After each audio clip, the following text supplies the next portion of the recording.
Buhay Hari, The Rima Story.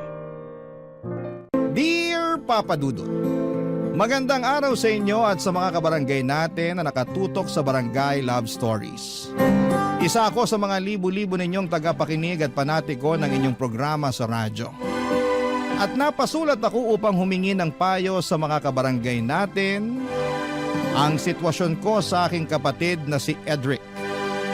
Hindi niya tunay na pangalan. Pero bago ang lahat ay magpapakilala muna ako. Tawagin niyo na lamang po ako sa pangalang Rima, 32 years old, isang photographer at taga Manila. Magkasama kami sa bahay ng nakababata kong kapatid na si Edric.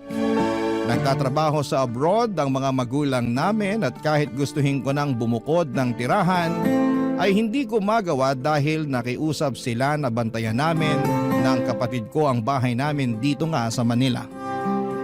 Hindi naman kami mahirap pero malayo rin sa pagiging mayaman. Siguro ay may kaya lamang dahil parehong masipag magtrabaho ang parents namin. Pero katulad ng ibang pamilya ay hindi rin perpekto ang sa amin, Papa Dudut. At ang pinakamalaking isyo ko ay ang pagiging sutil at pasaway ng nag-iisa kong kapatid, Papa Dudut.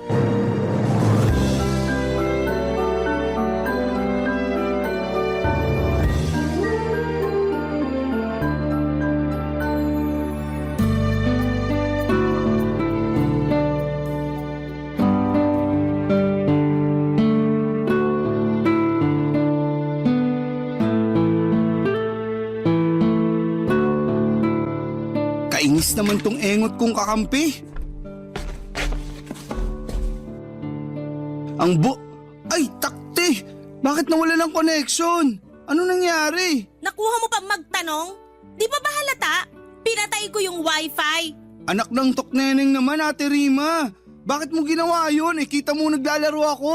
Oo nga, nakikita ko. Pero naiirita ako sa'yo eh. Wala ka nang ginawa maghapon magdamag kundi maglaro. Pati ba naman paglalaro ko, issue sa'yo? Dami mo namang issue sa akin. Madami naman talaga kasi kasalanan mo rin naman. Ano na namang ginawa ko? This oras na ng gabi, di ba? Tapos napakaingay mo pa. Kahit dun sa kwarto ko, dinig na dinig yung pagsasalita mo ng kung ano-ano. Malamang, nagagalit ako sa kakampi ko. Masyadong aanga-anga. Pero ngayon, sa'yo na ako nagagalit kasi masyado kang epal. At ako pa talaga ang epal? Sino pa nga ba? Alam nga namang ako, ikaw ang nagpatay ng wifi kahit na naglalaro ako. Kung di ba naman epal tawag dun? Sige nga. Wag na wag mo ako matawag-tawag na epal, Edric ha? Ako pa rin ang ate sa ating dalawa. Hindi ko naman nakakalimutan yun. Pero para yatang masyado mo nang ginagamit ang pagiging ate mo sa ating dalawa. Bakit? Masama ba yon? Hindi, pero nakakainis na kasi. Lagi na lang, porke ate kita, ikaw na ang dapat masunod. Sino pa ba ang dapat masunod? Ako naman ang mas matanda sa ating dalawa. Yun na nga eh. Saka huwag mong questionin ang pagiging ate ko kasi di naman ako pala utos sa'yo. Saka kung makapagsalita ka dyan, akala mo kung sino kang pinagbabawalan na gawin ang gusto mo ah. Ang hinihingi ko lang naman konting konsiderasyon, lalo na't gusto ko sana magpahinga. Pero di ko magawa kasi napakaingay mo. Bakit di ka na lang mag-earphone kung naiingayan ka pala sa akin? Bakit di mo na lang kaya i-zipper yung bunganga mo para di na maingay? Para namang pwede kong gawin yun. Pwede namang itikom mo eh, pero pinipili mo lang na hindi gawin. Ay nako, parehong-pareho talaga kayo ni Lola na masyadong istrikta. Kung makaasta ka kasi parang di rin ako nakatira sa pamamahay na to. Hoy ate, ipapaalala ko lang sa'yo na hindi mo lang to bahay. Kina mama at papa to at anak din naman nila ako kaya may karapatan ako rito. Hoy Karen, saka sinabi ko ba na wala kang karapatan sa bahay natin? Pati si Lola na nananahimik na sa hukay at dinamay mo pa. Gusto mo bang bumangon yun doon tapos dalawin ka rito at kaltukan dahil sa mga katwiran mong baluktot? Huwag ka naman magsalita ng ganyan. Alam mo namang kinikilabutan ako eh. Kahit lola natin yun, kadiri pa rin. At nakakatakot na babangon siya sa hukay tapos dadalawin tayo rito. Anong tayo? Ikaw lang? Bakit ako lang? Kasi ikaw lang naman yung pasaway sa atin. Grabe ka naman. Ikaw ang mas grabe. Kung umasta ka, kala mo teenager ka pa rin eh, 26 years old ka na. Nako. Kung pagsasabihan mo na naman ako tungkol sa paglalaro ko ng mobile games, alam ko naman yun. Paulit-ulit ka na lang sa mga sinasabi mo. Daig mo pa yung sirang plaka. Paano ako di magiging sirang plaka napakapasaway mo? Tapos hindi ka pa makaintindi. Talaga masisiraan na ako ng ulo sa'yo, malapit na. Oo na, sige na. Kasalanan ko na. Palagi naman eh. Mabuti pa matulog ka na. Ayoko pa. Kung ayaw mo matulog, edi magpatulog ka. Papa Dudut, wala naman kaming kasambahay para magbuhay hari ang kapatid ko at iasa sa akin ang mga gawaing bahay. Mabuti sana kung hindi ako nagtatrabaho, malamang ay pagod na ako pag uwi ko pa lamang. Kaya nga hindi ko mapigilang mapikon at magalit sa madalas niyang ikatuwiran na palibasa'y lalaki siya at wala namang kaalam-alam sa paglilinis ng bahay. Tapos babae ako, kaya dapat ako ang gumawa ng mga yon. Dahil mas madalas na malayo ang mga magulang namin ay lumaki kami ng kapatid ko sa pangangalaga ng aming lola na siyang nanay ni mama. Pero noong 2021 ay namatay na ito dahil sa katandaan at komplikasyon ng ilang sakit. Lungkot na lungkot ako noon pero alam ko na hindi na mahihirapan ang lola namin saan man siya naroroon ngayon. Kaya lang ay naging mas mahirap sa akin na pasunurin at sawayin si Edric dahil pakiramdam niya ay pwede na niyang gawin ang lahat ng gusto niya dahil wala na si lola na madalas ay sumasaway sa kanya noon. Spoiled din kasi ang kapatid kong ngayon na palaging kinakampihan ni na mama at papa. At kahit na sa edad niyang 26 years old ay parang bata pa rin siyang umasta. Isang araw ay merong sinabi sa akin si Edric dahilan para magulat ako ng husto. Papa Dudut.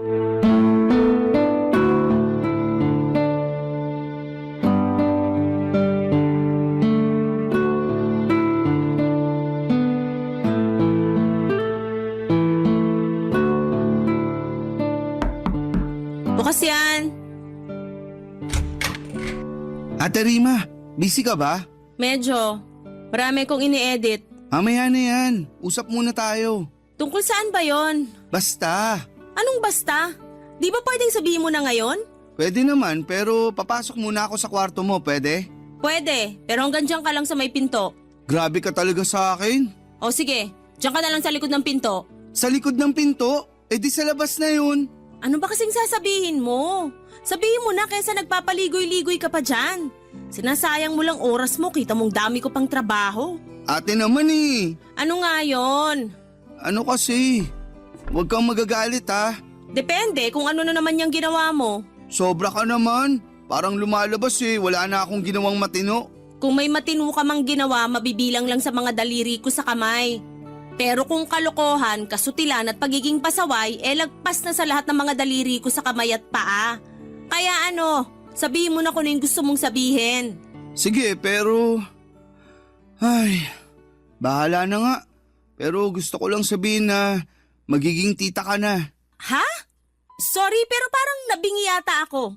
Ano uli yung sinabi mo? Sabi ko, magiging tita ka na. Paano nangyari yon? Kasi magkakaanak na ako. Ha? Uulitin ko na naman ba yung sinabi ko? Hindi, pero seryoso ba yan? Magkakaanak ka na? Oo. Pero wala ka namang girlfriend ah. Akala mo lang wala, pero meron. At hindi mo man lang pinakilala sa amin nila mama at papa. Eh, bago pa lang naman kami. Gaano ka bago? 1 buwan. Tapos nabuntis mo na agad? Siyempre, magaling tong kapatid mo. Binida mo pa talaga yan eh, sigurado ka na ba dyan sa pinasok mo? Hindi naman sa pag-aano, no? Pero hindi biro-biro ang pagkakaroon ng anak. Alam ko naman yun. Tsaka feeling ko ready na naman ako para magkaanak. Ang tanda ko na kaya. Ayoko namang dumating yung punto na uugod-ugod na ako tapos tsaka pa lang ako magkakaanak. Kaya ikaw ate, mag-anak ka na rin. Sige ka. At bakit naman napunta sa akin ang usapan? Concerned lang naman ako sa matres mo kasi di ba? Ganun yung mga babae. Habang tumatanda nahihirapan na magkaanak. Salamat sa concern mo sa matres ko pero ayos lang naman ako. Hindi ko pa gusto magkaanak kasi alam ko wala pa akong may papakain sa magiging baby ko. Grabe ka naman. May trabaho ka naman ah. Oo nga, pero di pa sapat ipon ko. Siyempre tutulungan ka ng magiging asawa mo nun. Pwede ba? Wag na nga natin pag-usapan ng tungkol sa akin. Yung tungkol sa'yo ang pag-usapan natin dito kasi nakakaloka lang na wala kang ang trabaho tapos nakuha mo pang mag-anak? Alam ko nasa tamang edad ka na pero sana alam mo yung responsibilidad na pinasok mo para sa magiging anak nyo. Siyempre, alam ko naman yun. Tsaka nandyan naman sina mama at papa eh. Pwede akong humingi ng tulong sa kanila pag di namin kinaya. Ay wow! Sa lagay sagutin pa pala nila mama at papa ang magiging anak nyo? Bakit hindi? Apo naman nila yung magiging anak ko. Buti sana kung hindi.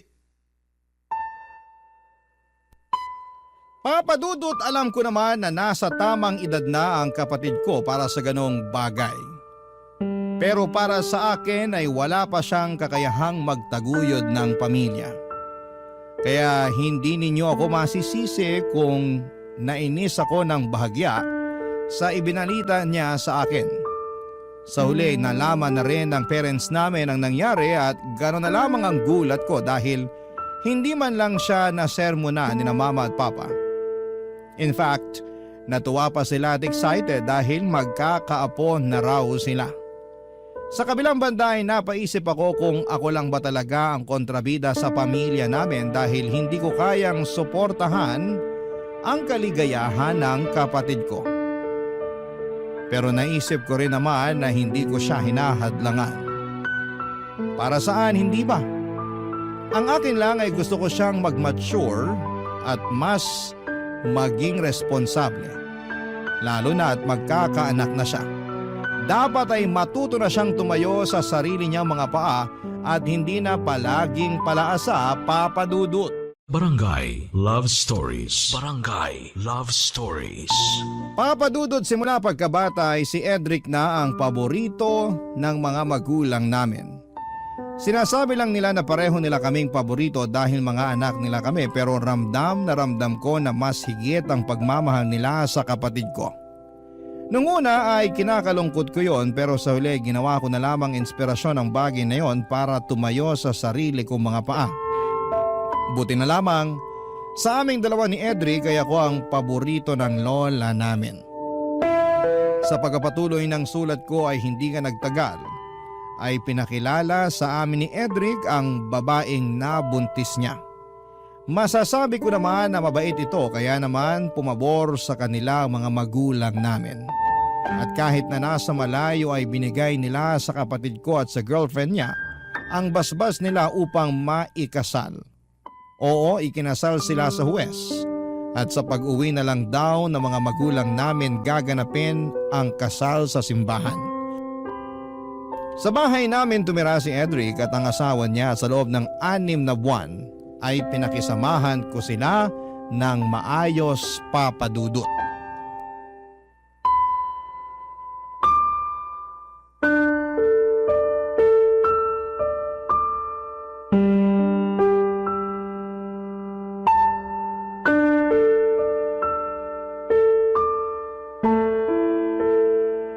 Ay, takte naman! Bopols, wagas! Imbis na pa ganito, pa ganon. Edric, kailan mo planong hugasan yung mga pinggan dun sa lababo? Mamaya na! Kanina ka pa mamaya ng mamaya eh. Ikaw nga, kanina ka pa utos ng utos dyan. Aba, bakit naman nagagalit ka dyan? Kasi masyado kang utosera.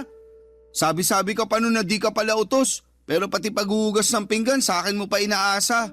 Kita mong busy ako oh. Naglalaro ako, di ba? Ay, takte! Wala na. Talo na kami nag-dial sa'yo. At bakit ako sinisisi mo? Sino pa ba sisisihin ko? Yung asawa ko wala naman dito kasi nasa trabaho. Buti pa yung asawa mo kahit buntis ang sipag-sipag magtrabaho. Tapos ikaw na naturingang lalaki nga pero nandito lang sa bahay at naglalaro lang ng mobile games. Paghuhugas na nga lang ng pinggan gagawin mo at paminsan-minsan pagawalis pero hindi mo pa rin ginagawa. Maawa ka naman sa akin. Galing pa akong trabaho at pagod na pagod ako pero sa lagay mukhang ako pa yata maghuhugas sa mga pinagkainan mo dun sa lababo. Nanggigitata na yun saka naninigas na yung tirang kanin. Di mo man lang binabaran ng tubig. Dami mo namang ebas eh. Kung ayaw mong hugasan, edi wag. Huwag ka na magsalita dyan. Kairita lang at karindi sa tenga. Dinamay mo pa yung asawa ko. Kinumpara mo pa ako sa kanya, di nga yung nagrereklamo. Siya naman may sabi na sayang daw kung magre-resign siya sa trabaho. Lalo't pinaghirapan niya yung posisyon niya ngayon. Kaya pinagbigyan ko. Oh, ikaw, anong plano mo sa buhay? Hihilata ka na lang dito sa bahay at maglalaro ng mobile games hanggang mga anak-asawa mo? Bakit ka ba kasi nakikialam sa amin? Hindi naman sa nakikialam ako. Pero curious lang ako at concerned para sa pamilya nyo. Alam ko naman na wala na akong pake rito, pero hindi ko lang mapigilan pagsabihan ka lalo na nakatira tayo sa iisang bubong. Para sa akin responsibilidad ko yon kasi ate mo pa rin ako. May katapusan din pagiging ate mo sa akin, lalo na may asawa na ako. Wow ha? Tingin mo ba gusto ko na pinagsasabihan ka pa rin? Siyempre ayoko na kasi nakakasawa na rin. Lalo na parang wala ka namang naiintindihan sa mga sinasabi ko. Kaya lang kung hindi ako, sino magsasabi sa'yo? Pasalamat ka nga may pakialam pa ako sa'yo at sa pamilya mo. Imbis na tingnan mo ng negatibo yung ginagawa ko, bakit hindi ka nalang magpasalamat kasi pinagmamalasakitan kita? Mamaya sa huli sisihin mo pa ako kasi hindi kita pinagsabihan. Tapos ako pa sasabihin mong maraming sinasabi? Totoo naman eh. Marami ka naman talagang sinasabi na hindi na dapat sabihin. Hindi ka lang marunong makinig. Lagi mong minamasama lahat ng pangaral namin sa'yo ni Lola. Tapos tingin mo pa sa amin kaaway mo. Bakit, hindi ba? Hindi naman talaga kasi pamilya tayo. Pamilya raw. Totoo naman ah. Kung pamilya tayo, dapat sinusuportahan mo ako sa desisyon ko nung mag-asawa. Kaso hindi eh. Anong hindi pinagsasasabi mo dyan? Mukha kasing hindi ka masaya nung pinakilala ko sa inyo nila mama at papa yung mapapangasawa ko. Nakasimangot ka pa nga nun. Parang pinagsakluban ng langit at lupa ang itsura mo. Kay Rita. Hoy, bago mo ako akusahan ng ganyan, sana binalikan mo muna lahat ng maayos sa pakikisama na ginawa ko sa inyo ng asawa mo nung tumira siya rito. Kung makapagsalita ka, masyado mo na akong hinuhusgahan dahil lang sa reaksyon ko nung time na yon. Saka bakit di ako magiging masaya? Ewan ko. Siguro naiinggit ka sa akin kasi naunahan kitang maikasal. Hindi ako inggit sa'yo, no? Ayoko na lang magsalita. Buti pa maghugas ka na ng pinggan dyan. Kainis naman eh. Ayoko nga maghugas ng pinggan. Papadudot masasabi kong mabait ang napangasawa ni Edric. Masipag din ito sa bahay. Pag walang trabaho kaya naging close nga kami. Pero nasa kapatid ko talaga ang problema dahil akala ko ay magbabago na siya lalo na at magkakaanak na rin sila. Kaya lang ay parang lalong lumala ang katamaran niya, bagay na hindi ko na kayang palampasin. Kaya naman napagsabihan ko na siya. Bale, ang asawa niya kasi ang nagtatrabaho sa kanila at ang kapatid ko ay nasa bahay lang. Kaya lang noong kalagitnaan ng 7 buwan ng tiyan ng asawa ng kapatid ko ay nag-early labor siya. Kaya naman na-confine siya noon sa ospital. Nanatili siya doon ng halos 1 buwan bago nag-decide ang mga doktor na isesaryan na siya. Ako ang nag-asikaso ng mga papeles ng asawa ng kapatid ko mula pagka-ospital hanggang makalabas sila ng baby niya dahil hindi naman maaasahan si Edric. Kahit nakakapagod ay masaya naman ako. Lalo noong ligtas na silang nakauwi na sa bahay namin. Mabilis na nagdaan ng 6 na buwan ang kapatid ko ang naatasang mag-alaga sa anak nila habang nagtatrabaho ang asawa niya. Kaya lang ay meron palang ginawang kalokohan si Edric. Dahilan para magkalamat ang relasyon nila ng asawa niya. Nagkaroon kasi siya ng kabit bagay na kinagalit ko ng husto. Pero dahil likas na mabait ang asawa niya ay mas pinili na lamang nitong makipaghiwalay ng landas sa kapatid ko kasama ang kanilang anak. Makaraan lang ang 1 buwan ay dinala ni Edric sa bahay namin ang kabit niya at ipinakilala pa sa akin, Papa Dudut.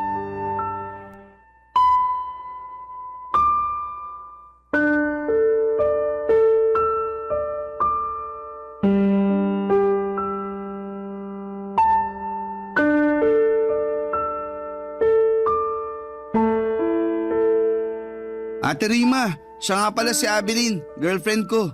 Hi, Ate Rima! Girlfriend? Kahihiwalay mo lang sa asawa mo, di ba? Huwag mong sabihin na siya yung dahilan kaya nasira kayo ng asawa mo. Oo, pero wala na ba akong karapatang lumigaya ulit? Oo nga naman po. Huwag naman po kayong ganyan sa kapatid nyo. Hindi ikaw ang kausap ko, kaya huwag ka sumabad dyan. Sobra naman kayo sa akin. Bakit ba ang init ng ulo mo kay Abilene? Wala naman siyang ginagawa sa'yo, ate. Totoo pala ang kwento mo tungkol sa ate mo, babe. Masyado pala siyang masungit. No wonder hanggang ngayon wala pa rin siyang asawa. Ayun na nga, babe. Takot yata ang mga lalaki sa kanya. Hoy, hoy, hoy! Mawalang galang na ha?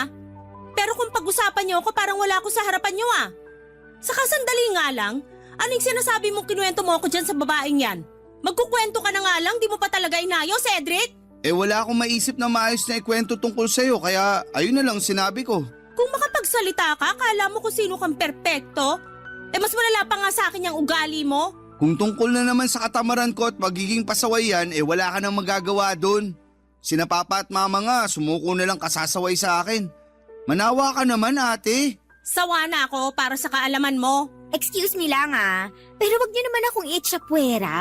Sa lagay, parang saling ket-ket lang ako sa usapan niyo. Wag naman ganun. Ano ba kasing sasabihin mo? Wala naman, pero gusto ko lang maramdaman na welcome ako sa bahay niyo. Bakit ko naman gagawin yun? Kabit ka lang naman ng kapatid ko. Hoy, Ate sobra ka naman. naman magsalita. Oh, bakit? Totoo naman sinabi ko, di ba? Kahit kabit ako, may damdamin pa rin akong marunong masaktan. Wow! Kung sabihin ko mas masakit pa rin yung ginawa mo sa asawa ng kapatid ko kaysa dyan sa nararamdaman mo, no? Para yan lang, dinadaing mo na? Hindi ko naman siguro kasalanan kung mas binahal ako ng kapatid niyo kaysa sa dati niyang asawa. Sa bagay, ako na to eh. Diba babe, ako na to eh. Oo, babe ko. Ay, nako, napaka-ilusyonada. Tama na nga ang pagsasalita mo ng ganyan sa girlfriend ko. Kung di mo kayang tanggapin si Abeline, sana respetuhin mo na lang siya. Marunong ako rumispeto sa taong karespe-respeto. Naku, talaga naman. Napaka-kontrabida mo talaga sa buhay ko kahit kailan. Ako pa ang kontrabida, nakakabwisit mga desisyon mo sa buhay. Tapos walang hiya ka rin sa part na sinama mo pa talaga rito sa pamamahay natin yung kabit mo para ipakilala sa akin. Saka umuhugot ng tapang, ha? Inborn na sa akin yun. Pati kapal ng mukha, inborn na rin sa'yo eh. Pareho kayo ng babaeng yan, oh. Oh, bakit naman ako nadamay bigla? Di ba ayaw mo nang ne-etchupwera? Ayan, dinamay na kita para wala ka nang masabi dyan. Grabe ka na talaga sa akin, Ate Rima. Huwag mo nga ako maate-ate dyan. Ilang taong ka na ba? 32 na ako. 30 pa lang ako para sa kaalaman mo. Talaga? Pero mas mukha kang 40 sa paningin ko. Tapos ako tingin sa akin ni Baby 22. Diba babe ko? Oo, babe ko. Sabi sa'yo eh. Papadudot, sobra ang galit ko sa aking kapatid dahil sa kakapalan ng mukha niya nang sinama niya sa bahay at pinakilala sa akin ang kabit niya. Hindi ko alam kung saan sila kumukuha ng kahihiyan para gawin ang bagay na yon, pero nakakabilib talaga sila. Gustong gusto kong balatan ng buhay si Edric ng mga panahong yon, pero pinigilan ko na lamang ang aking sarili. Sa uli wala na rin akong magawa lalo at sinabi ng parents ko na hayaan na lang daw si Edric at ang bago niyang karelasyon na tumira sa bahay namin. Yung asawa naman daw niya ang umalis kasama ang bata kaya wala na raw silang magagawa doon. Sa totoo lang ay sobrang dismayado ako sa mga magulang namin dahil lumalabas na kinukonsente na naman nila ang katarantaduhan nito. Grabe, papadudot ang ginagawa ng kapatid ko at para sa kanila ay wala lang. Barangay Love Stories. Barangay Love Stories. Papadudot, tulad ng bilin ng parents namin ay pinakisamahan ko ang kabit ni Edric sa pamamahay namin kahit na sa totoo lang ay surang-sura ako sa pagmumukha niya. Para sa akin ay hindi siya ang dapat nakatira sa bahay namin kundi ang totoong asawa at anak ng kapatid ko.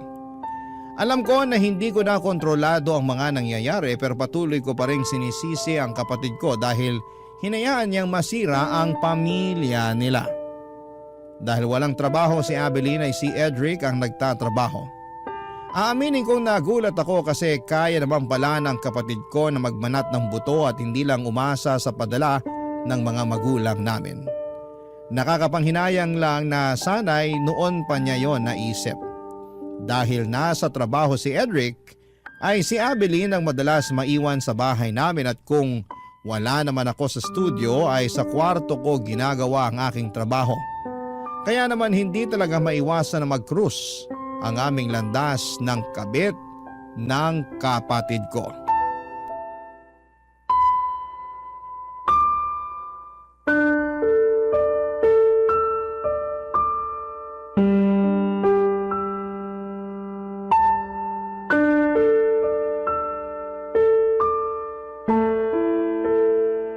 Ate Rima, pwede bang mag-request ng ulam mamaya?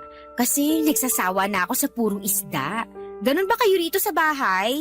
Wala bang karne naman? Lapit na ako magkakaliskis at buntot oh. Ay wow! Ikaw pa talaga na walang ambag sa pagtira rito sa bahay ang malakas sa loob mag-request ng ulam? Sobra ka naman sa walang ambag. Totoo naman eh. Kaming lahat dito, pati na rin mga magulang namin ay nagtatrabaho.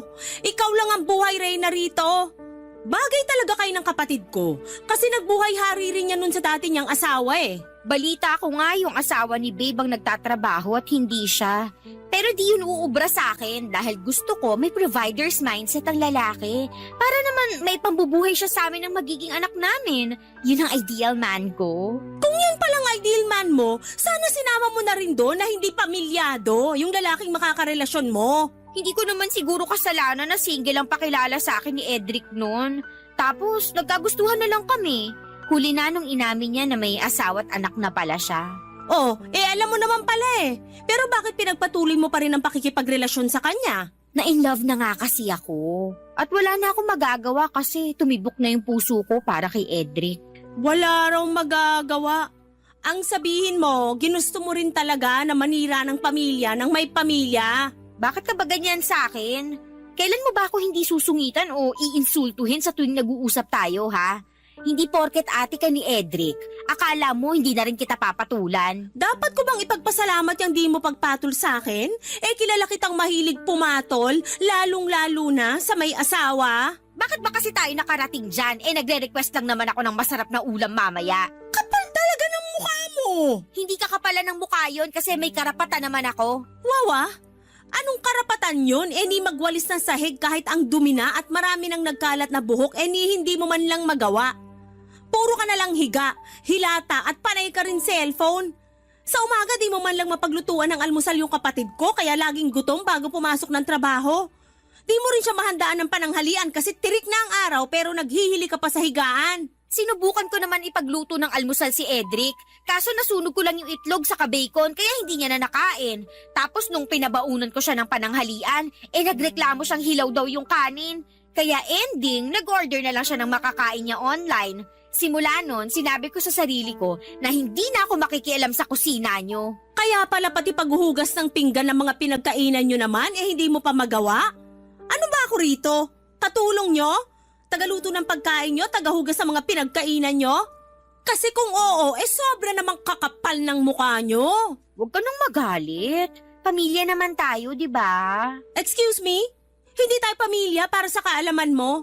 Kahit kailan, hinding-hindi mo mapapalitan ang posisyon ng asawa ni Edric sa pamamahay na to. At kahit kailan, hindi kita ituturing na kaano-ano. Mangilabot ka nga sa pinagsasasabi mo. Alam mo, ayaw din naman kitang maging pamilya eh. Mamaya, mahawa pa ako sa kasungitan mo, di maaga naman akong tumanda at pumangit niyan. Sinasabi mo bang mukha ko matanda at pangit? Ay, hindi lang mukha kasi matanda ka na talaga sa kapangit.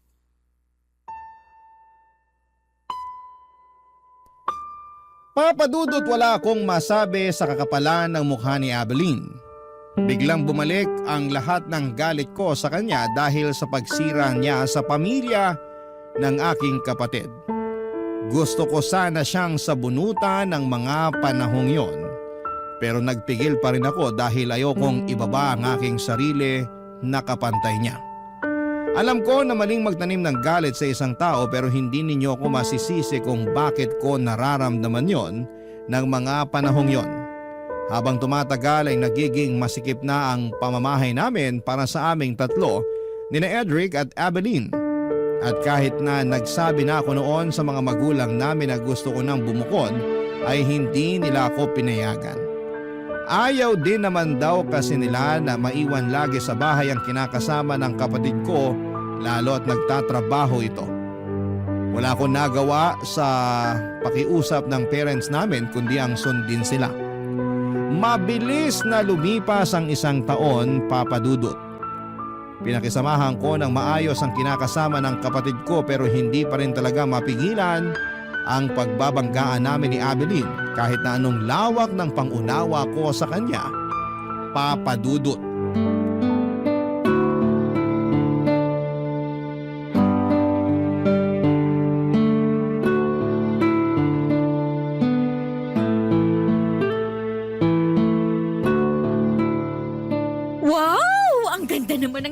na to.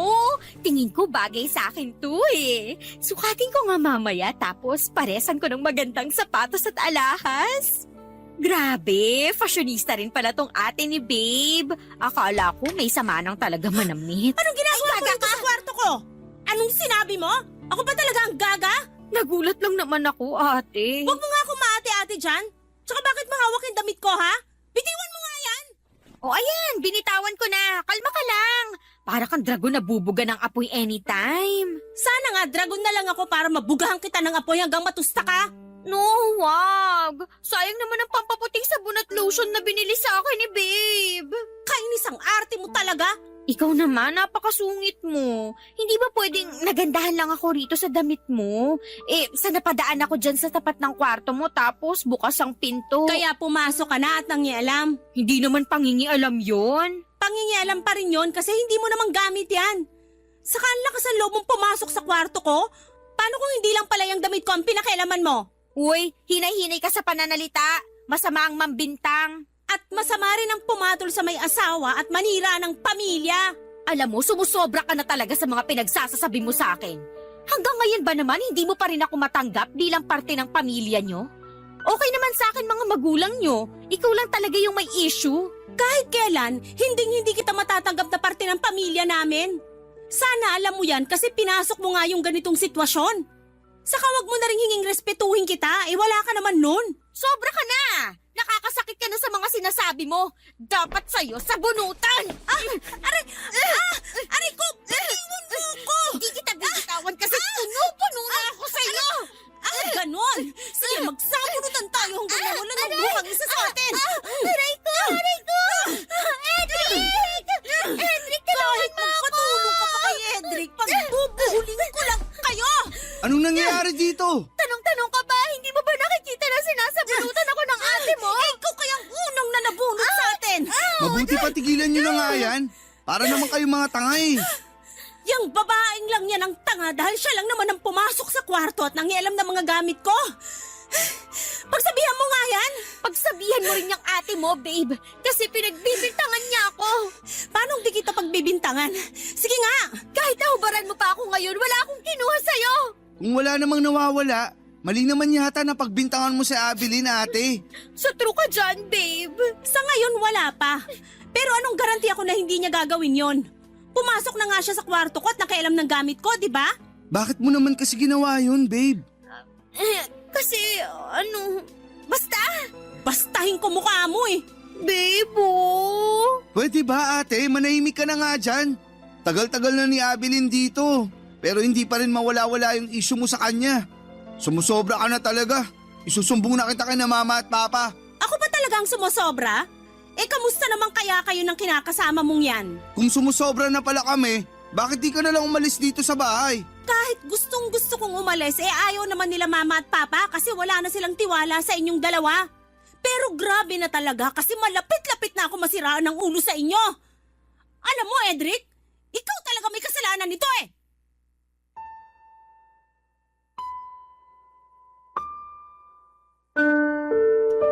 Papadudod sobrang sama ng loob ko sa kapatid ko at sa kinakasama niya ng mga panahong yon.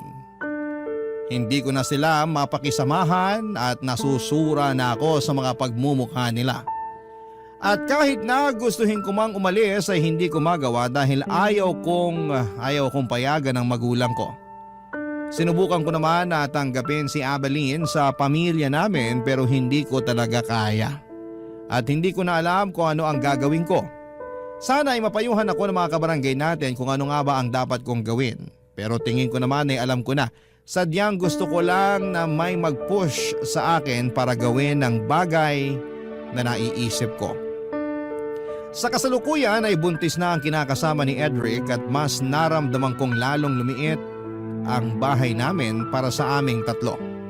Tingin ko ay hindi rin naman talaga alis ang kapatid ko kasama ang kabit niya sa pamamahay namin kaya gusto ko ulit kausapin ang mga magulang namin na payagan na akong bumukod. Alam ko na hindi ko na dapat ini-stress ang sarili ko tungkol sa bagay na ito pero malaki kasi ang epekto ng mga desisyon ng kapatid ko sa akin. Hanggang dito na lamang po ang sulat ko, Papa Dudut, at sana po ay mapili po ninyong i-ere sa inyong programang Barangay Love Stories. Babasahin ko po lahat ng mga komento at suggestions ng mga kabarangay natin sa kung ano nga ba ang pwede kong gawin. Maraming salamat po and God bless sa inyong istasyon. Ang inyong forever kapuso at kabarangay, Rima. Dear Papa Dudut, nagmahal lang naman tayo, ngunit bakit kailangang maging komplikado? Yan ang paulit-ulit kong tanong sa aking sarili dahil sa sitwasyong pinagdaraanan ko sa ngayon. Sabi ng mga matatanda ay kailangan nating pag-isipan ng mabuti kapag pumasok tayo sa isang relasyon. Kaya nga matagal-tagal din simula nang naisipan kong oras na para bumuo ako ng sarili kong pamilya. Masasabi ko kasi na hindi ako swerte sa pag-ibig at marami-rami na rin akong kabiguan na naranasan sa nakaraan. Sa kabila ng lahat ay naniniwala pa rin ako na matatagpuan ko ang babaeng para sa akin. Bago ko ituloy ang pagkukwento ay gusto ko munang bumati ng isang maganda at mapagpalang araw sa lahat ng mga kabarangay natin na nakikinig sa Barangay Love Stories. Tawagin niyo na lamang po ako sa pangalang Adler. 34 years old, taga Pasig at nagtatrabaho bilang web developer sa isang pribadong kumpanya. Nasabi ko na marami na akong kabiguang pinagdaanan sa ngalan ng pag-ibig, kaya matagal-tagal din akong hindi pumasok sa relasyon. Pero noong 2024 ay naisipan kong mag-install ng isang dating app. At doon ko nakilala ang isang babae na papangalanan ko na lamang na Livia. Pagkalipas ng isang linggong pag-uusap ay nag-decide kaming lumabas at magkita na, Papa Dudut.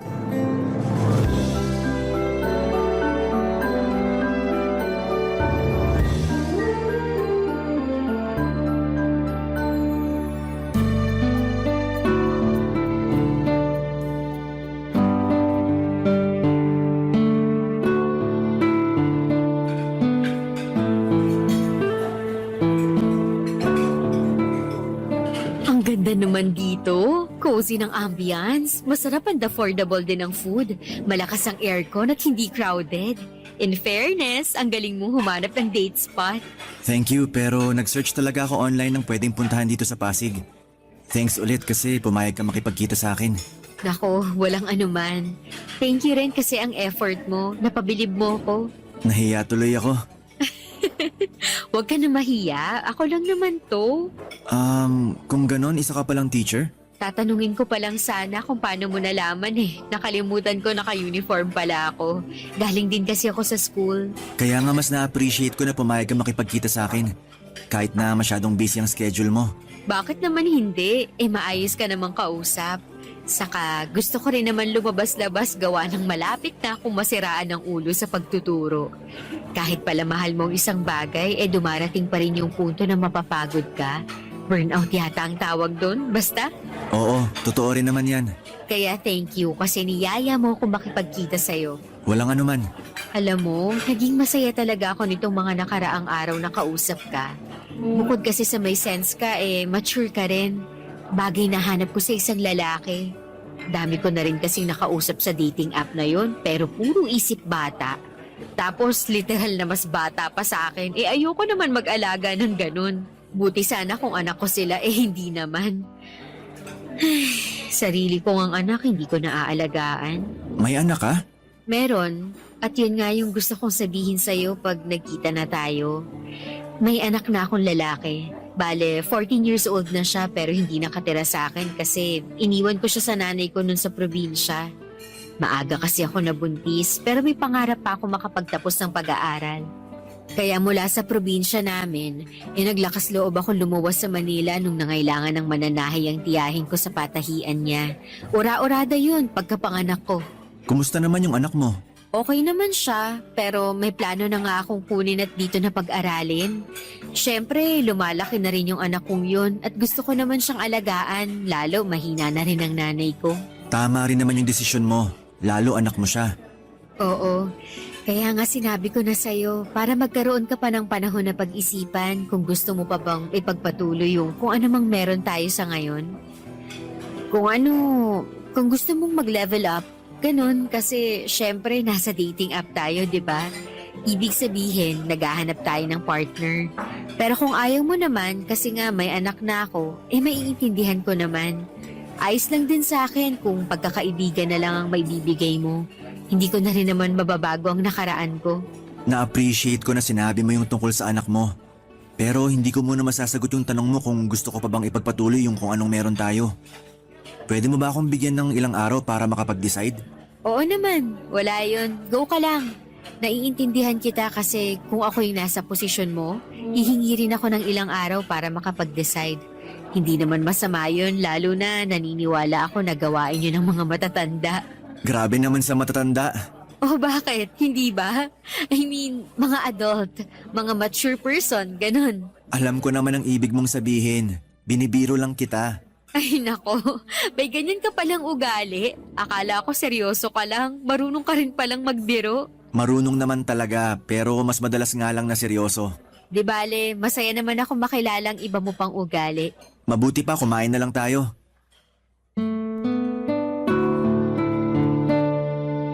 Papadudot, aaminin ko na nagulat ako sa ipinagtapat sa akin ni Livia at bagyang hindi nakaimik kaagad. Pero na-appreciate ko ng husto ang pagsasabi niya sa akin ng katotohanan at pagbibigay sa akin ng panahon upang pag-isipan kung gusto ko pang magpatuloy sa aming relasyon. Wala namang kaso sa kanya kung umayaw ako dahil tama rin naman siya nang sabihin niyang hindi na niya mababago ang kanyang nakaraan. Kung ilalarawan ko si Livia, masasabi kong maganda siya, mabait at kuwela. Ang dami niyang kwento, halos hindi nga maubusan kaya na-enjoy ko ng husto ang pagkikita naming yon.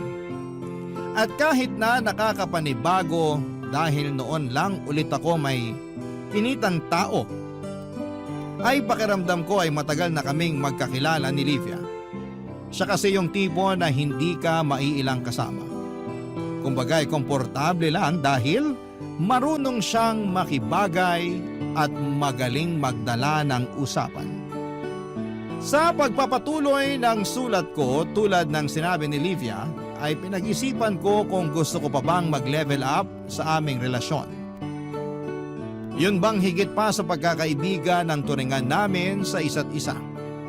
Makalipas ang 2 linggo ay nakapag-decide ako na handa naman akong tanggapin ang anak niya at ituring na parang sa akin, lalo na at nahulog na rin ako ng gusto kay Livia. Hindi nagtagal ay niligawan ko siya, papadudot. Naging kami at niyaya ko na sila ng anak niyang tumira sa bahay ko.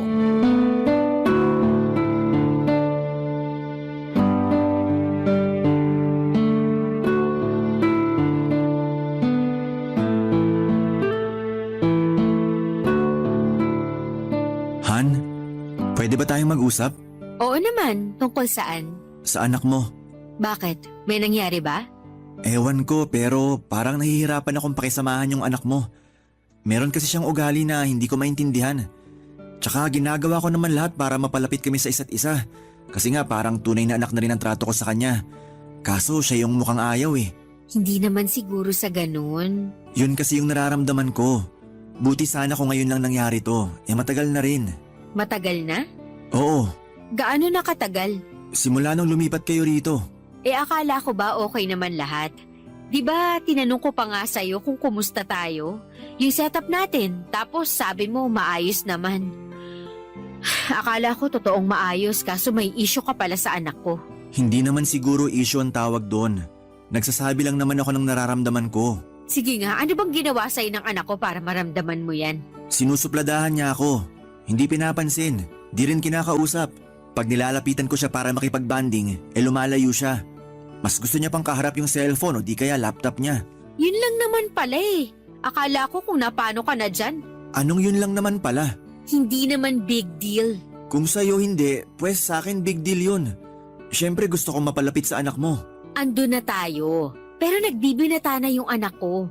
Kahit nga sa akin na nanay niya, hindi siya masyadong close. At ayos lang naman yun dahil yung mga ganyang edad, mas gusto nila yung may personal space sila. Tungkol naman dun sa sinabi mong sinusupladuhan ka niya, hayaan mo't kakausapin ko. Mali naman na gawin niya yun sa'yo. Ako nang bahala dun, wag mo nang masyadong isipin. Thanks, Han. Oh, bakit parang malungkot ka pa rin? Wala lang. Meron yan eh, sabihin mo na. Wala nga sabi. Wala-wala ka pa dyan, kilala kaya kita. Siguro iniisip mo pa rin yung issue mo sa anak ko, no? Bakit ba kasi issue ang tawag mo? Hindi ba? O sige, kung ayaw mo ng issue, di concern. O ano, masaya ka na? Han naman eh. Bakit ka ba nahiinis dyan? Ikaw kasi, masyado mong pinalalaki yung pagsusuplado at di pagpansin sa'yo ng anak ko. Tapos malulungkot ka dyan. Anong gusto mo? Tawagin ko anak ko para mag-sorry sa'yo, ganun ba? Hindi mo kailangan gawin yan. Naisip ko lang naman para gumaan-gaan yung pakiramdam mo. Kalalaki mong tao, masyado kang maramdamin. Pambihira naman. Pag kaming mga lalaki nagsasabi ng nararamdaman namin, masyadong madamdamin. Pero pag kayong mga babae ayos lang. Akala ko ba lahat ng pakiramdam valid? Oo nga, pero ewan ko sa'yo. Nag-expect ako na importante yung sasabihin mo kasi busy ako sa ginagawa ko ritong pagtutupi ng mga nilabhan. Tapos yan lang naman pala. Hindi naman siguro kita naistorbo sa ginagawa mo para mainis ka ng ganyan sa akin. Anong hindi? Siyempre, invested ako sa sasabihin mo kasi akala ko may kung ano nang mabigat na problema dyan. Tapos yan lang naman pala. Hindi ito yan lang pala na klase ng problema. O edi inamin mo na rin na malaki talaga ang issue mo sa anak ko. Kunwari ka pa eh. Ikaw yata yung may issue sa akin sa tono ng pananalita mo eh. Ha? Siyempre wala. Bakit naman ako magkakaroon ng issue sa'yo? Sige nga. Ewan ko. Buti pa wag na muna tayong mag-usap. Baka mauwi lang to sa away. Lalo di tayo magkaintindihan. Mabuti pa nga. Gulo mo kasing kausap. Doon ka na muna sa sala habang tinutupi ko pa mga damit natin sa kwarto. Ayoko nang umaaligid-aligid ka rito. Papadudot maayos naman ang naging unang buwan ni Livia at ng anak niya sa bahay ko. Masayang masaya kami dahil para na kaming isang buong pamilya. At kahit na nakakapanibago dahil matagal-tagal din akong naging mag-isa, ay masasabi kong kontento ang puso ko. Kaya lang may mga pagkakataon na hindi ko maiwasang ma-frustrate lalo na at hindi ko makuha ang loob ng kanyang anak. Hindi ako magaling makisama sa mga bata dahil hindi nga close sa akin ang mga pamangkin ko. Pero hindi naman ako masamang tao at hindi rin ako isnabero. Kaso'y sobrang sutil at suplado ng anak ni Livia at kulang na lang ay sukuan ko. Kaya nga hindi ko na napigilang magsabi ng nararamdaman ko sa aking kinakasama. Sa kabilang banda ay naisip kong tama rin naman siya, Papadudot. Bakit nga ba hindi ko pa ginagawa ang lahat ng pwede kong gawin para mapakisamahan ang kanyang anak, Papadudot? Barangay Love Stories. Barangay Love Stories.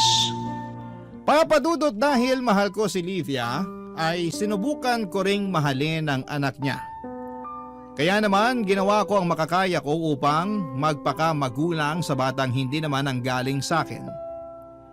Noong mga panahong yon, bago kami nagsama sa isang bubong ng girlfriend ko, ay nagtatrabaho siya bilang teacher sa isang pampublikong paaralan.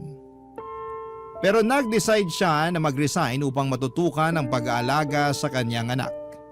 Simula nang kunin niya ito sa magulang niya. Gusto raw kasi niyang bumawi sa mga panahong hindi niya ito nakasamang lumaki.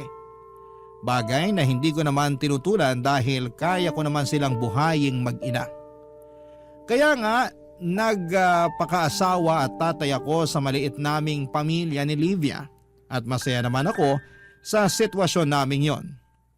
Pero nakarinig ako ng mga komento mula sa aking malalapit na kaibigan nung binanggit ko ang tungkol sa setup namin ni Livia. Karamihan sa kanila ay napapatanong kung bakit ako pumayag. Pero wala naman akong naisip na dahilan bakit hindi. Sa kabilang banda ay hindi ko pinayagan na makaapekto sa akin ang mga sinabi nila. Dahil buhay ko naman ito at nasa tamang edad na ako upang mag-decide para sa amin ng kinakasama ko.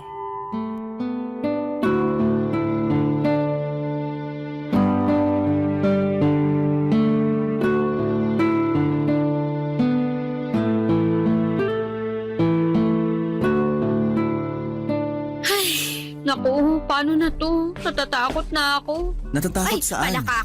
nakakagulat ka naman, Han. Sorry, pero ano ba kasi yung kinatatakutan mo? Meron ba akong sinabi? Oo, ngayon lang at narinig ko.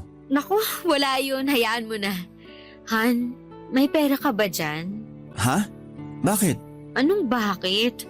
Siyempre, ipambibili ko ng grocery dito sa bahay. Paubos na yung ulam natin eh. Tapos kaunti na lang din yung bigas. Akala ko na-grocery ka na.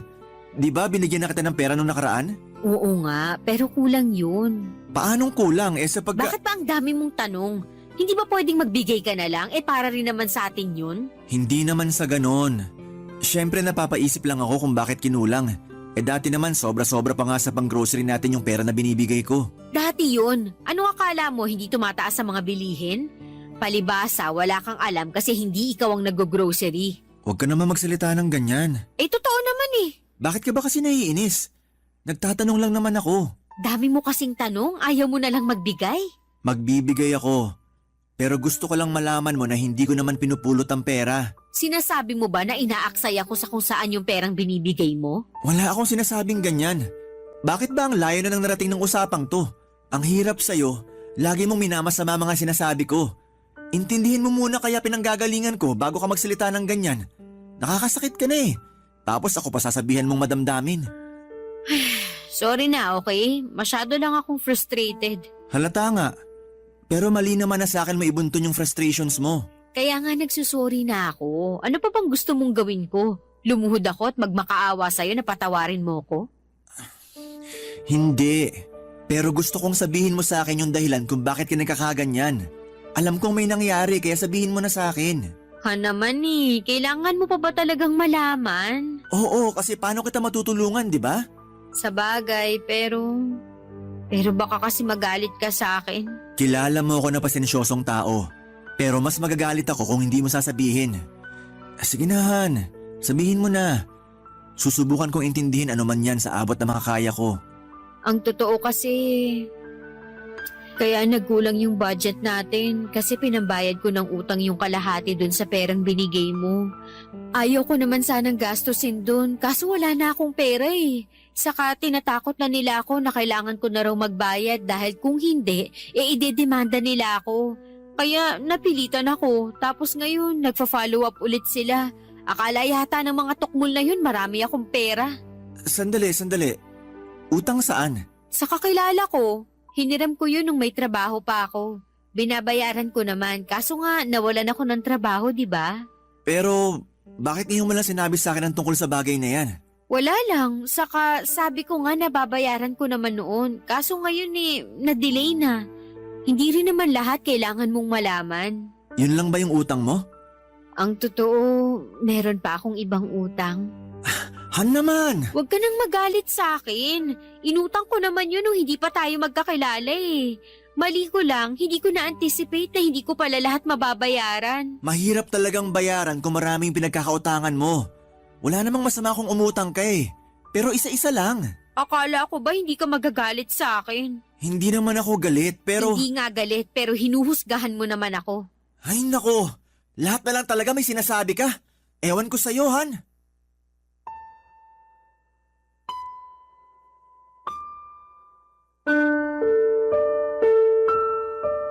Papadudot, magdadalawang buwan pa lamang kaming magkasama sa isang bubong ni Livia nang mangyari ang bagay na yon. At sa totoo lang ay hindi ko naitago ang gulat at pagkadismaya ko nang aminin niya ang tungkol sa mga pinagkakautangan niya. Alam ko naman na normal na nagkakautang ang isang tao pero hindi ko akalain na marami pala siyang nahiraman, hindi lang pera kundi mga produkto mula sa mga tao at ilang credit company. Alam kong frustrated si Livia pero mas frustrated ako lalo na at wala siyang trabaho at sa akin siya umaasa ng perang pambayad sa mga yon. Pero dahil mahal ko siya ay pinalagpas ko yon. Tinulungan at sinuportahan ko siyang makapagbayad sa mga pagkakautang niya sa kondisyon na hindi na siya mangungutang nang hindi nanghihingi ng permiso sa akin. Sumang-ayon naman si Livia at sinabi niyang pagsisikapan niyang makapaghanap ng trabaho upang makatulong sa pagbabayad ng mga utang niya. Plano kasi niyang maging private tutor online noong nag-resign siya sa pagtuturo. Bagay na hindi ko naman tinutulan pa. May advantage rin kasi ang trabahong yon katulad ng matututukan niya ang kanyang anak habang kumikita siya ng pera, Papa Dudut.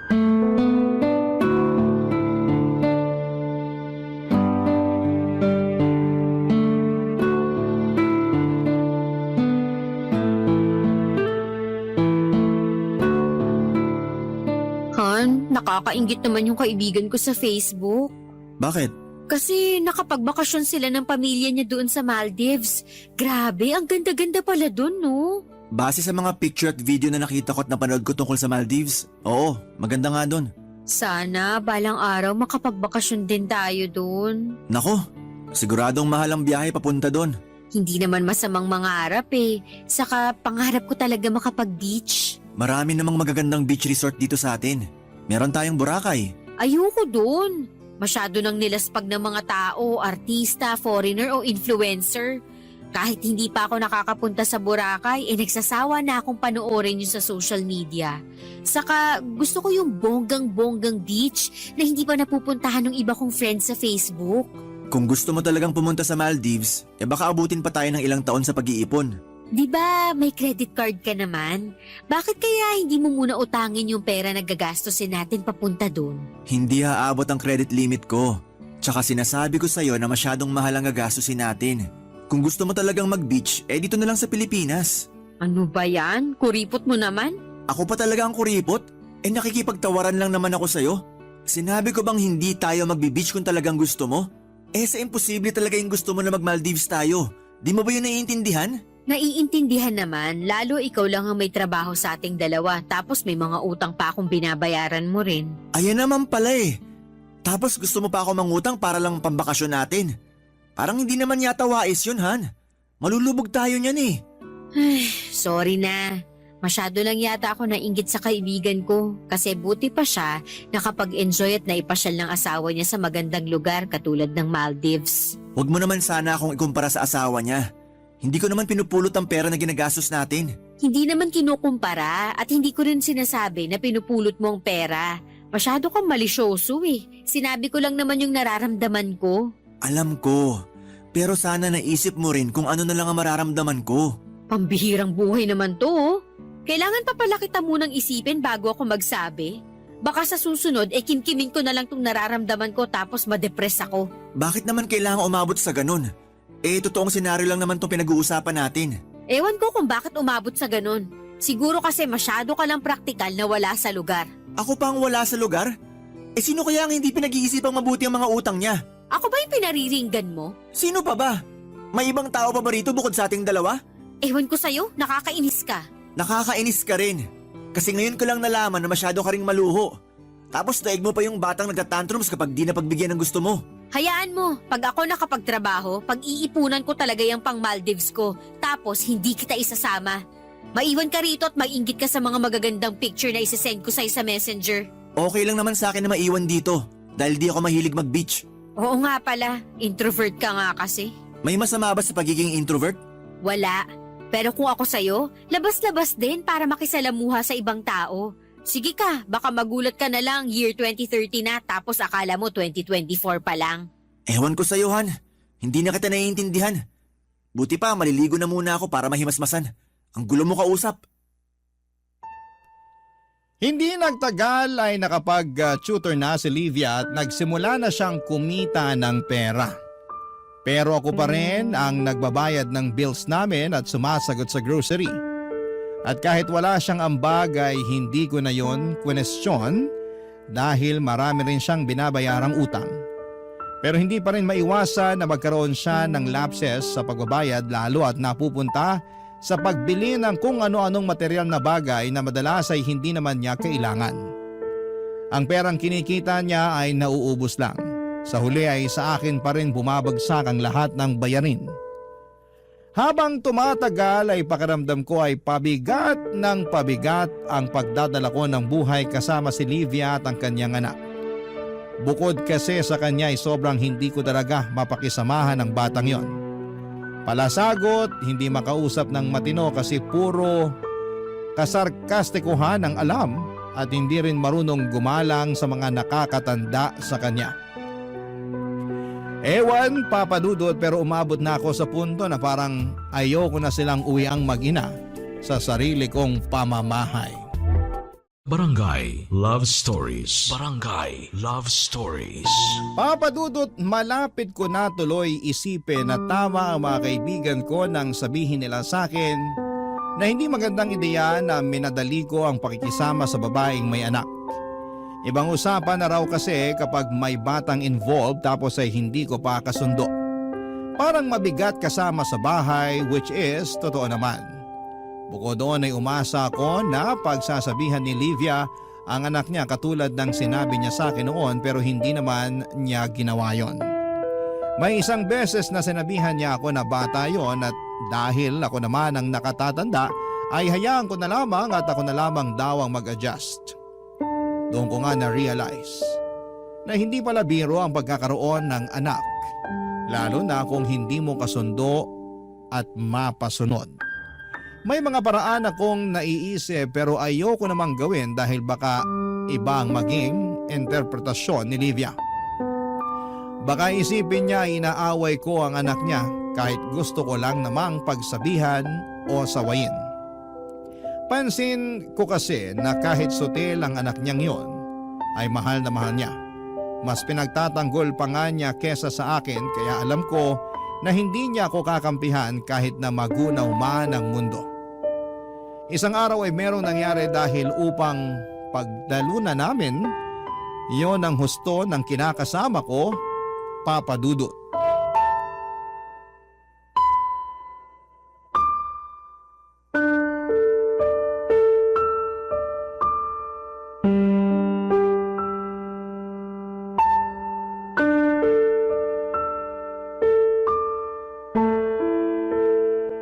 Ang babaw naman ng mga magulang na yun. Akala mo inano ng anak ko yung mga anak nila. Nananakot pa na ipapabarangay kami kung hindi ako mangangako na pagsasabihan ko ang anak ko. Kaloka? Hindi naman din kasi tama yung ginawa ng anak mo sa mga anak nila, Han. Ha? Anong hindi tama? Hindi tama na mambuli ng kapwa mo estudyante. Maling-mali yun. Kaya tama lang na pagsabihan mo ang anak mo para matuto at di na niya gawin ulit. Bakit ganyan ka magsalita? Lumalabas na kinakampihan mo pa yung ibang tao kaysa sa amin ng anak ko Hindi naman yata patas yun, Adler. Hindi naman sa ganun yun. Ganun na rin yun. Ayan ka na naman eh. Minamasama mo na naman sinasabi ko. Paano hindi ko mamasamain sobra ka magsalita sa anak ko? Sa lagay, pinalalabas mo pati na rin ng mga magulang ng mga batang nakaaway ng anak ko na daig niya pa yung kriminal sa ginawa niya. Bakit? Pumatay ba siya ng tao? Nagnakaw ba siya? Nanggulang ba siya? Hindi naman, di ba? Pero nambuli siya. At alam mo dapat bilang teacher na masama ang pambubuli. Paano na lang kung anak mong ginanon? Sa tingin mo matutuwa ka? Syempre hindi. O, sa'yo na mismo nang galing na hindi rin pala. Oo, pero hindi ko na paaabutin sa principal yung issue. Sa lagay, hahayaan mo lang yung anak mo na binubuli? Pambihira. Ano mang klaseng pag-iisip yan? Basta, galit ako sa'yo kasi imbis na kami ng anak ko ang kampihan mo, ibang tao pa talaga pinagtatanggol mo. Hindi ko naman sila pinagtatanggol. Pero mali nga kasi ang ginawa ng anak mo. O di mali na kung mali. Wala namang pinapanganak na perpekto Kahit ikaw hindi ka naman perpekto. Di ko naman sinabi na perpekto ako. Pero at least alam ko ang tama at mali. At mali naman bully ng kapwa mo. Kaya dapat pagsabihan mo yung anak mo, Han. Sinasabi mo ba na nagkukulang ako sa anak ko bilang nanay? Hindi, pero... Hindi ka nang hindi yan yung tinutumbok ng usapang to. Bakit kasi di mo muna intindihin yung mga sinasabi ko bago ka magalit dyan? Ang hirap mo kausap, masyadong sarado yung pag-iisip mo. Magulang ka pero kinukonsinti mo yung mali. Sa bagay, hinahayaan mo nga lang na basusin ako ng anak mo sa sarili kong pamamahay, di ba? Paano na kaya yung ibang tao? Ano na naman ba yung mga sinasabi mo? Yung totoo lang naman. Pwede ba? Huwag mo nga isali ang sarili mo rito. Hindi ko lang mapigilan kasi nakikita ko na yung realidad. Kung hindi ako kayang respetuhin ng anak mo rito sa loob ng bahay ko, paano niya re-respetuhin ng ibang tao sa labas? Sa tingin mo ba mabuti na kalakihan niya yon? Baka pag tumagal-tagal pa na ganyan ang ugali niya baka maging sakit mo na siya sa ulo. Ginagawa ko naman lahat na makakaya ko para mapagsabihan yung anak ko. Huwag mo naman agad siyang husgahan na magiging sakit ng ulo paglaki niya. Hindi ko siya hinuhusgahan, pero sinasabi ko lang sa'yo yung pwedeng mangyari. Huwag mo kasi masyadong konsintihin ng anak mo, lalo mali na yung ginagawa niya. Bilang magulang, dapat pangaralan mo siya at turuang rumespeto sa kanyang kapwa. Responsibilidad mo rin yun sa anak mo. At hindi lang yung pagtatrabaho para mapakain siya at maibili ng pangangailangan niyang tungkulin mo bilang kanyang magulang. Sana naman maintindihan mo yung bagay na yon. At huwag mo masamain ang pagsasabi ko. Dahil nagmamalasakit lang ako.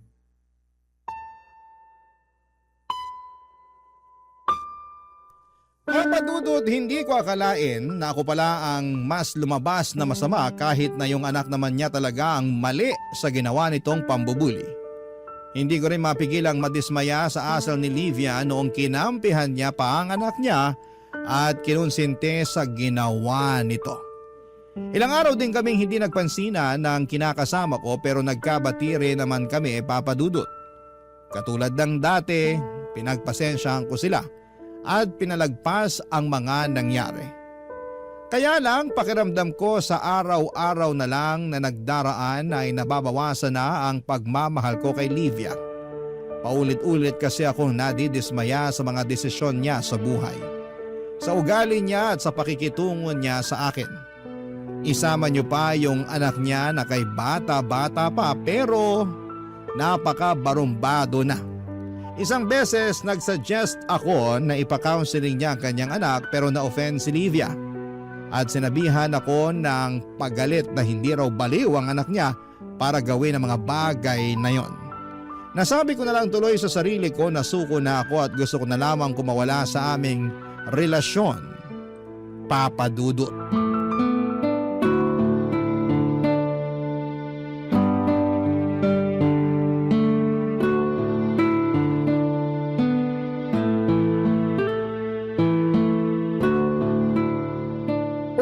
Bakit parang pinagbagsakan ng langit at lupa yung mukha mo? Marami lang akong iniisip at medyo malungkot din. Malungkot? Nako, ngayon ko talaga napatunayan na mas madamdamin pa kayo mga lalaki kaysa sa aming mga babae. Tao lang din naman kami mga lalaki para di magdamdam. Ano ba kasi yung dahilan kung bakit ka malungkot? Saka ano yung mga iniisip mo? Mapagkakakitaan ba yan? Pera na lang ba talagang mahalaga sa'yo? Hindi, pero mahalaga naman kasi ang pera. Ewan ko sa'yo, Han. Parang hirap na akong intindihin ka kasi di mo naman ako maintindihan. Paano kita maiintindihan hindi mo naman sinasabi ko anong iniisip mo? O kung meron nga ba talaga para malaman ko? Para lang sa kaalaman mo, hindi ako manghuhula. Gusto mo talagang malaman? Oo, sabihin mo. Iniisip ko lang naman na gusto ka na makipaghiwalay sa'yo. Ano? Anong ano? Bakit mo biglang naisip yan? Bakit mo gusto makipaghiwalay sa akin, ha? Kasi pagod na ako. Pagod na akong pakisamahan kayo ng anak mo. Ano ba kasing ginawa namin ng anak ko sa'yo, ha? Bakit bigla ka na lang napagod ginagawa naman namin lahat para maging okay tayo, di ba? Oo nga. Ginagawa mo kasi sabi ko. Kapag di ko naman sinasabi, wala kang ginagawa eh. Madalas minamasama mo pa yung mga sinasabi ko. Saan na lang ako lulugar niyan? Sige nga. Parang ang unfair naman na bigla mong gusto makipaghiwalay ng dahil sa bagay na pwede naman nating pag-usapan at ayusin. Pinag-uusapan naman natin, di ba? Pero palagi na lang ba ako yung mag-iisip ng pwede nating gawin para mag-workout tong relasyon natin? Kasi kung oo, gusto ko lang din malaman mo na napapagod na rin ako. Buti sana kung sinusunod mo lahat ng mga sinasabi ko. Karamihan dun binabaliwala mo. Bakit? Kasi di naman tayo kasal kaya parang wala akong karapatang magsalita sa pamamahay na to? Na hindi ko naman totoong anak yung anak mo kaya di ko pwedeng pagsabihin at itama? Kasi kung yun lang naman din ang tingin mo sa akin, mas mabuti pa nga na maghiwalay na tayo. Unfair na kung unfair, pero wala na akong pakialam. Please, Adler, huwag mo naman akong hiwalayan. Hindi mo na ba ako mahal? Hindi mo na ba kami mahal ng anak ko? Mahal ko kayo, pero napapagod na nga ako. Hindi ko na alam kung anong tamang gawin. Kaya ang naisip mong solusyon yung pakikipaghiwalay? Oo. Pues dyan ka nagkakamali. Kung mahal mo ako, hindi mo kami bibitawan ng anak ko. Nangako ka sa amin na tatanggapin mo kaming mag-ina, di ba? Tinanggap ko naman kayo ah. Pinatira ko kayo sa bahay ko. Tinuring kong parang tunay na anak ang anak mo. Nangarap din ako na balang araw, mapapakasalan kita. Yun naman pala eh. Kaya bakit ka makikipaghiwalay? Pagod ka lang naman. Pwede pang mawala yan. Tapos marirealize mo na hindi ka makipaghiwalay sa akin. Hindi ko lang naman to naisip ng isang beses. Maraming beses ko na itong pinag-isipan bago ko sinabi sa'yo. Kaya nga desididong-desidido na ako. Pag-isipan mo pa ulit kahit isang beses. Parang awa mo na. Huwag mo kong hiwalayan. Wala na kaming mapupuntahan ng anak ko pag umalis kami rito sa bahay mo. Alam mo namang hindi sapat yung mga kinikita ko para makapagsimula kami ulit, di ba? Tapos, nagbabayad pa ako ng mga utang ko. Sana lang kami pupulutin yan. Kawawa naman kami. Hindi ko na siguro problema ang bagay na yan. Lalo ginawa ko naman ang lahat para maging maayos ang pagsasama natin bilang pamilya. Kaya nga ako naman ang gagawa ng paraan. Huwag mo lang akong hiwalayan. Huwag mo lang kaming paalisin ng anak ko. Aminado naman ako na nagkulang din ako sa iyo eh.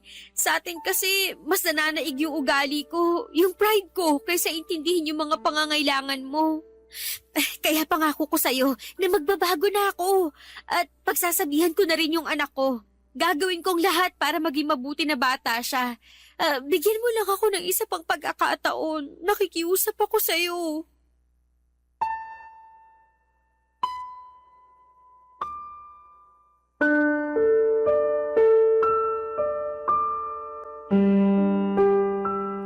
Papa Dudut, totoo naman na mahal ko pa rin si Livia. Kaya hindi ako nakipaghiwalay sa kanya noong araw na yon. Pinagbigyan ko siya dahil naisip ko na baka masyado lang akong emosyonal. At kahit na sinabi kong pinag-isipan ko ng maraming beses, ang pakikipaghiwalay sa kanya ay natakot pa rin ako na baka magsisi ako sa huli dahil hindi ko inilaban. Kaya nga sinabi ko sa kanya na pumayag akong bigyan siya ng isa pang pagkakataon, bagay na pinagpasalamat niya ng husto sa akin. Ginawa ko rin ang lahat para kalimutan ang mga atraso sa akin ang kinakasama ko nang sa ganon ay makapagsimula kami ulit pero ako na lang siguro ang may problema. Ewan pero hindi na ako masaya. Ang totoo ay meron na akong ibang babaeng nagugustuhan. Single siya at walang sabit kaya nga tuluyan nang naubos ang natitira kong pagmamahal kay Livia. Gustong gusto ko nang makipaghiwalay sa kanya pero naaawa ko sa pwedeng mangyari sa kanila ng anak niya sakaling umalis sila sa poder ko. Pero alam ko na hindi ko naman sila responsibilidad. Alam ko na medyo magulo at komplikado ang pinasok ko kaya sana'y mapayuhan ako ng mga kabarangay natin kung ano nga ba ang dapat kong gawin. Hanggang dito na lamang po ang sulat ko. Maraming salamat po Papa Dudut sakaling mapili po ninyong basahin sa radyo and more power and God bless sa Barangay Love Stories. Ang inyong forever kapuso at kabarangay, Adler.